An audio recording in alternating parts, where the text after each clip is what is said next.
The hardest hit areas, buildings were damaged, at least one destroyed. And that happened to a couple who know all too well the devastation tornadoes can leave behind.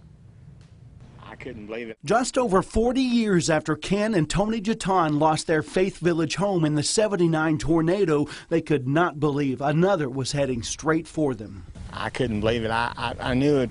I heard the tornado come over the house, and I thought, well, it probably did some damage. I had no idea. You know, this is like '79 damage, and our damage in '79 was probably about this bad. I was sick to my stomach.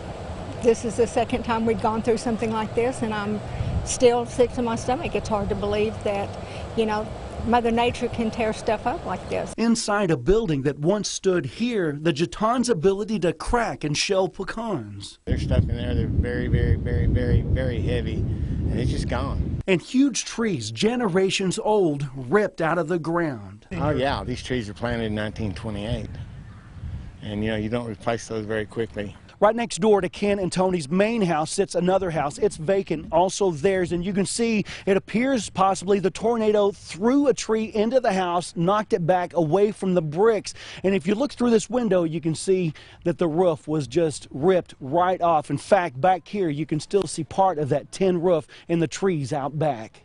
It's scary, it's heartbreaking, but God is good. He protected us from being hurt.